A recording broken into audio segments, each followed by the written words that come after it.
आज हम चर्चा करने वाले हैं मुख्यतः बाल विकास की अवस्थाओं पर।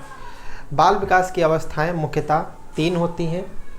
पहली है शैशवावस्था, दूसरी है बाल्यावस्था और तीसरी है किशोरावस्था। लेकिन जो क्वेश्चन पूछे जाते हैं वो यहाँ से अब नहीं आते हैं।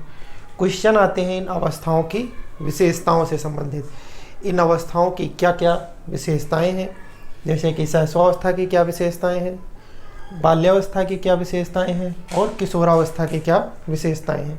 तो इनकी विशेषताओं से क्वेश्चन पूछे जाते हैं। तो इनकी जो विशेषताएं होती हैं वो बहुत ही इम्पोर्टेंट हो जाती हैं। अगर मुख्यतः देखा जाए तो बाल विकास की मुख्यतः 3 अवस्थाएं होती हैं सामान्यतः, जिसमें पहली होती है हमारी शैशवावस्था। शैशवावस्था की टाइम पीरियड होता है 0 से 6 वर्ष तक का। 0 से 6 वर्ष तक की आयु को हम शैशवावस्था कहते हैं। दूसरी हमारी बाल्यावस्था। बालक की 6 से 12 वर्ष तक की आयु जो होती है बच्चे की, उसे हम बाल्यावस्था कहते हैं। तीसरी होती है हमारी किशोरावस्था। बालक की 12 से 18 वर्ष तक की आयु को हम किशोरावस्था कहते हैं। शैशवावस्था को एक दूसरे नाम से इसको कहते हैं शैशव काल भी कहा जाता है। कहीं के पर लिखा मिलेगा आपको शैशव काल। तो शैशवावस्था कहें या इसको शैशव काल कहें या बाल्याकाल या किशोरा काल, तो इनके आगे काल भी लिख सकते हैं या इनको शैशवावस्था भी कह सकते हैं। जो क्वेश्चन आते हैं इनकी विशेषताओं से आते हैं, तो हमें पढ़ना होगा इनकी विशेषताएं। ये तीनों अवस्थाओं की विशेषताएं जो होती हैं वो मुख्यतः इनसे रिलेटेड रहती हैं। पहला है हमारा शारीरिक पक्ष, शारीरिक विकास। दूसरा है हमारा मानसिक विकास। विकास के जो होते हैं ये मुख्यतः 4 पक्ष होते हैं। शारीरिक विकास, दूसरा होता है हमारा मानसिक विकास। विकास के मुख्यतः 4 पक्ष हैं, जिसमें पहला है हमारा शारीरिक विकास, दूसरा है मानसिक विकास, तीसरा है हमारा संवेगात्मक विकास,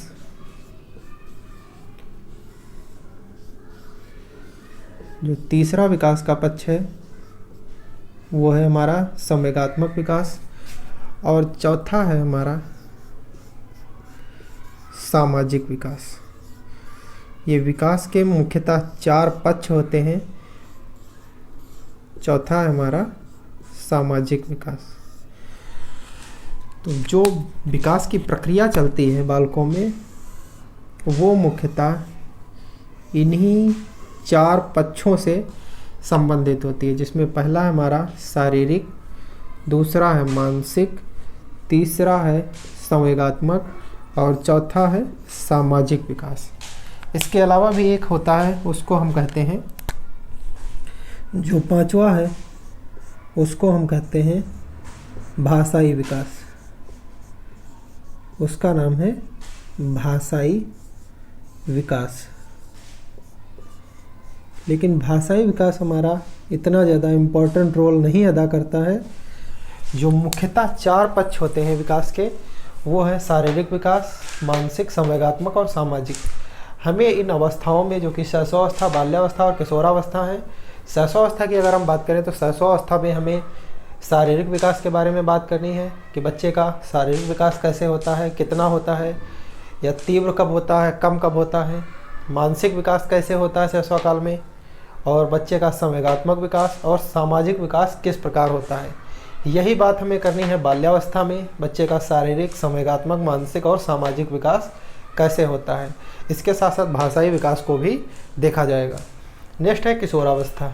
इसमें भी शारीरिक, मानसिक, सामाजिक और संवेगात्मक, इसके साथ साथ भाषाई विकास कैसे होता है, तो इसके बारे में हम डिटेल से इन सभी पर फ्रायड ने कहा कि हम किसी के द्वारा दी गई अवस्थाओं को नहीं मानेंगे, हम अपनी ही अवस्थाएं मानेंगे। यानी हम जो अवस्थाएं देंगे हम उन्हीं अवस्थाओं को मानेंगे। तो फ्रायड ने स्वयं जो है बाल विकास की अवस्थाएं डिस्क्राइब की। फ्रायड ने कहा कि बाल विकास की 5 ये अवस्थाएं होती हैं, इन अवस्थाओं में ही बच्चे का विकास होता है।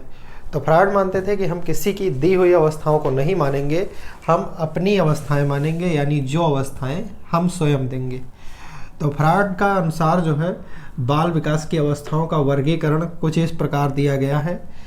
इन अवस्थाओं में उन्होंने बताया कि बालक के विकास की 5 अवस्थाएं होती हैं और ये अवस्थाएं कुछ इस प्रकार हैं।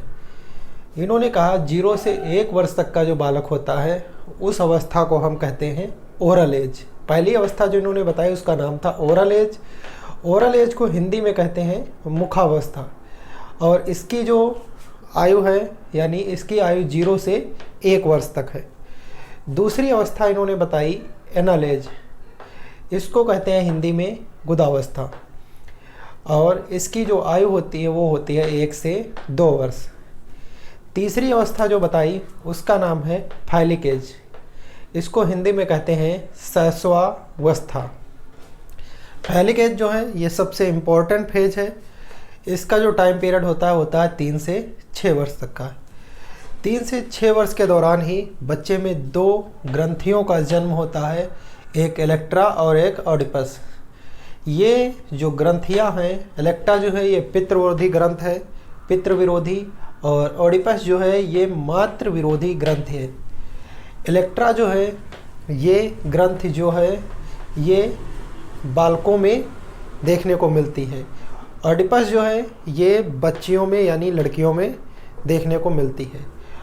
ओडिपस ग्रंथ जो है बच्चियों में 3 से यानी बालिकाओं में 3 से 6 वर्ष के मध्य इस ग्रंथ का विकास होता है, और इस ग्रंथ को हिंदी में कहते हैं मातृ विरोधी ग्रंथ। 3 से 6 वर्ष की अवस्था के दौरान जो है बालिकाएं जो होती हैं उनका अपनी माता के प्रति लगाव कम होता है बजाय पिता के। तो 3 से 6 वर्ष के दौरान जो बालिकाएं होती हैं उनका अपने पिता के प्रति लगाव अधिक होता है। आप इसको जो है देख सकते हैं, अगर कोई 3 से 6 वर्ष तक का बच्चा हो, आप देखेंगे कि अगर कोई बालिका है तो उसका अपने पिता के प्रति लगाव होता है, और अगर कोई जो बालक है तो उसका अपनी माता के प्रति अधिक लगाव होता है। कब होता है? 3 से 6 वर्ष के मध्य। ये फ्रायड ने कहा है जो फैलिक एज होती है 3 से 6 वर्ष तक की, इस दौरान जो पितृ विरोधी ग्रंथ है जिसको इलेक्ट्रा कहा जाता है, इलेक्ट्रा जो है ये ग्रंथि जो है बालकों में इसका विकास होता है, और बालक जो होते हैं वो पितृ विरोधी होते हैं यानी उनका माता के प्रति अधिक लगाव होता है। जो लड़कियां होती हैं उनमें ओडिपस नामक ग्रंथि का विकास होता है, और वो जो हैं अपनी पिता के प्रति अधिक लगाव रखती हैं, और माता के प्रति उनका इतना अधिक लगाव नहीं होता है। ये 3 से 6 वर्ष के मध्य ये प्रक्रिया बालक और बालिकाओं में देखने को मिलती है। तो ओडिपस जो है इसको लिख सकते हैं ये बालिकाओं में, और इलेक्ट्रा जो है ये बालकों में, ये बालक में और ये बालिका में हमें ये ग्रंथ देखने को मिलती है। यहाँ से क्वेश्चन पूछा जा चुका है कि इलेक्ट्रा ग्रंथ किसमें, किस अवस्था में ये ग्रंथ इसका विकास होता है, तो इसका फैलिक एज में होता है। ओडिपस का इसका भी फैलिक एज में होता है, और फैलिक एज की आयु कितनी है? 3 से 6 वर्ष। एक बार क्वेश्चन पूछा जा चुका है कि मुखावस्था की अवधि क्या होती है, तो 0 से 1 वर्ष तक। चौथी हमारी अवस्था है लेटेंसी एज। लेटेंसी एज इसको हिंदी में कहते हैं सुप्तावस्था। सुप्तावस्था ये इसकी जो टाइम पीरियड होता है वो होता है 6 से 11 वर्ष तक। जो 5वीं अवस्था है उसको कहते हैं जेंटल एज, और जेंटल एज इसको हिंदी में कहा जाता है जननेंद्रीय अवस्था। इसका जो टाइम पीरियड, इसका जो आयु होती है वो होती है 11 से 20 वर्ष तक। तो फ्रायड ने बाल विकास की अवस्थाएं बताई हैं कि 5 बाल विकास की अवस्थाएं होती हैं। ये फ्रायड के अनुसार इनका क्लासिफिकेशन है। फ्रायड ने कहा हम किसी और का क्लासिफिकेशन नहीं मानेंगे, हम स्वयं का क्लासिफिकेशन जो देंगे हम उसी को मानेंगे। तो फ्रायड ने अपना स्वयं का क्लासिफिकेशन दिया है बाल विकास की अवस्थाओं को लेकर। तो ये अवस्थाएं हैं, इसका आप स्क्रीनशॉट भी ले सकते हैं। बालक के विकास की जो अवस्थाएं होती हैं इनके मध्य का जो काल होता है वो संक्रमण का काल होता है, यानी 0 से 6 वर्ष तक जो शैशवावस्था होती है, या 6 से 12 वर्ष तक जो बाल्यावस्था होती है। तो इनके बीच का जो 6 वाला टाइम होता है, 6 साल या 12 साल वाला, वो हमारा संक्रमण काल कहलाता है। तो संक्रमण काल जो होता है वो कोई ज़रूरी नहीं है कि प्रत्येक बच्चे में यानी 12 वर्ष के बाद ही किशोरावस्था शुरू हो जाए या 6 वर्ष के बाद ही बाल्यावस्था शुरू हो जाए।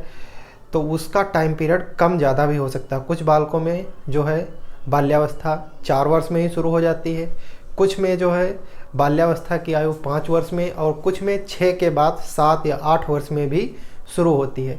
ये केवल इसको अध्ययन के लिए एक बनाया गया है कैटेगरी कि जो बालक की आयु होगी 0 से 6 वर्ष तक की हमारी शैशवावस्था, 6 से 12 वर्ष तक की जो है वो बाल्यावस्था, और 12 से 18 वर्ष तक की जो होगी वो किशोरावस्था। तो जो 6 वर्ष और 12 वर्ष होती है ये कोई निर्धारित नहीं है कि 12 वर्ष की जो आयु होगी 12 वर्ष के बाद जैसे ही बच्चा अगले दिन 12 वर्ष के बाद अगले दिन जैसे ही वो अगले दिन आएगा वो किशोरावस्था में प्रवेश कर जाएगा, ऐसा नहीं होता है। जो है 12 वर्ष उसको हो सकता है 13 वर्ष भी लगे, 14 वर्ष भी लगे, या हो सकता है वो 10 वर्ष में ही किशोरावस्था की आयु किशोरावस्था में प्रवेश कर जाए। तो ये होता है बच्चे के सामाजिक परिवेश पर और उसके जो है प्राकृत यानी प्रकृति एवं वातावरण पर कि बच्चे कैसे एक फेज से दूसरे फेज में प्रवेश करते हैं। तो ये सब निर्भर करता है बच्चे की प्रकृति, बच्चे के वातावरण और बच्चे के वंशानुक्रम पर। तो कुछ अवस्थाएं दी गई हैं बाल विकास की। वर्तमान में जो बच्चे हैं वो काफ़ी ज़्यादा उनका विकास काफ़ी तेज़ी से चलता है, तो उनकी अवस्थाएं जो हैं इनकी आयु भी काफ़ी कम हो गई है। शैशवावस्था की आयु जो है वो 0 से 2 या 3 वर्ष तक होती है। वर्तमान समय में जो बच्चे हैं उनका विकास आप देखेंगे काफ़ी तेज़ी से होता है। आजकल 2 या 3 साल तक के बच्चे जो है कंप्यूटर और मोबाइल चलाते हुए आपको दिख जाएंगे, वो कंप्यूटर और मोबाइल आसानी से चला लेते हैं। तो आजकल जो है शैशवावस्था की आयु वर्तमान में 0 से 2 या 3 वर्ष तक है, ऐसा माना जाता है। 2 या 3 वर्ष में ही बच्चा शैशवावस्था की आयु पूरी कर लेता है। नेक्स्ट हम 2 से 3 वर्ष से लेकर 6 वर्ष तक, ये अवस्था हमारी पूर्व बाल्यावस्था कहलाती है। 2 या 3 वर्ष से लेकर 6 वर्ष तक की आयु जो होती है इस अवस्था को हम पूर्व बाल्यावस्था कहते हैं। 6 से 9 वर्ष तक की जो अवस्था होती है बच्चे की उसको हम मध्य बाल्यावस्था कहते हैं। 9 से 12 वर्ष तक की जो आयु होती है उसको हम उत्तर बाल्यावस्था कहते हैं। यहाँ से क्वेश्चन पूछा जा चुका है पूर्व बाल्यावस्था, मध्य बाल्यावस्था और उत्तर बाल्यावस्था, इन अवस्थाओं पर क्वेश्चन पूछे जा चुके हैं। नेक्स्ट हमारी किशोरावस्था। किशोरावस्था की आयु 12 से 18 वर्ष तक होती है। तो यहाँ पर यह बहुत ज़रूरी है कि हमें ये समझना चाहिए कि अगर 12 वर्ष के और 1 दिन का बच्चा होगा तो क्या वह किशोरावस्था में प्रवेश कर जाएगा? नहीं, ऐसा नहीं होता है, क्योंकि बच्चे का विकास एक निरंतर चलता रहता है। यह एक संक्रमण का फेज होता है।